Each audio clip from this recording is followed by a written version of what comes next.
हे पार्थ, मनुष्य का मन चंचल है।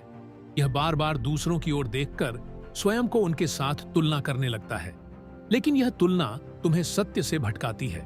याद रखो, हर जीव का अपना एक स्वभाव, अपना एक कर्म क्षेत्र और अपना एक उद्देश्य होता है। जैसे गंगा और यमुना दोनों ही पवित्र हैं, परंतु उनकी दिशाएं और कार्य भिन्न हैं। क्या तुम गंगा से यह पूछोगे कि वह यमुना जैसी क्यों नहीं बहती? दूसरों से तुलना करना वैसा ही है जैसे अपनी आत्मा को अनदेखा करना। तुम अपनी राह पर चलने के लिए जन्मे हो, अपने धर्म में लगे रहना शुभ है। भले उसमें कठिनाई हो, पराये धर्म का अनुकरण करना विनाशकारी हो सकता है। दूसरों की सफलता देखकर तुम ईर्ष्या करते हो या हतोत्साहित होते हो, तो यह तुम्हारे मन का मोह है। यह मोह तुम्हें बांधता है और तुम्हारे भीतर के योद्धा को कमजोर करता है। जैसे एक किसान अपने खेत की जुताई करता है और अपने बीज बोता है, वैसे ही तुम्हें भी अपने कर्मों पर ध्यान केंद्रित करना चाहिए। यदि किसान दूसरे के खेत को देखकर ईर्ष्या करे तो उसका अपना खेत बंजर हो जाएगा। याद रखो, सफलता की परिभाषा बाहरी उपलब्धियों से नहीं होती, बल्कि अपने उद्देश्य और अपने धर्म को निभाने से होती है।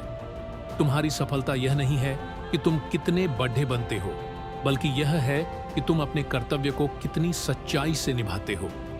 दूसरों के जीवन को देखकर अपने मन में हीन भावना न आने दो।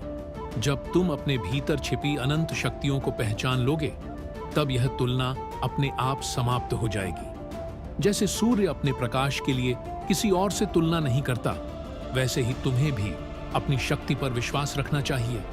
तुम्हारी तुलना केवल तुमसे होनी चाहिए। हर दिन यह सोचो कि क्या आज का अर्जुन कल के अर्जुन से बेहतर है? यदि तुम्हारा उत्तर हाँ है, तो तुम सही पथ पर हो। ध्यान और योग के माध्यम से अपने चित्त को स्थिर करो। मन की इस चंचलता को त्यागो और अपना ध्यान केवल अपने कर्म पर केंद्रित करो। दूसरों के जीवन से प्रेरणा लेना अच्छा है, लेकिन उनकी तुलना में अपने जीवन को छोटा समझना गलत है। हर आत्मा अपनी यात्रा पर है। कोई फूल जल्दी खिलता है, कोई देर से, पर हर फूल की अपनी सुगंध और अपनी सुंदरता है। जब तुम इस सत्य को हृदय में उतार लोगे, तब तुम्हारे मन से तुलना का जाल टूट जाएगा। तुम अपनी आत्मा की शक्ति को पहचानोगे और अपने जीवन को एक नई ऊंचाई पर ले जाओगे। इसलिए उठो, अपने मन को स्थिर करो, अपने कर्म पर ध्यान दो और दूसरों से तुलना के इस भ्रम जाल को त्याग दो। यही तुम्हारी मुक्ति है, यही तुम्हारी सच्ची सफलता है।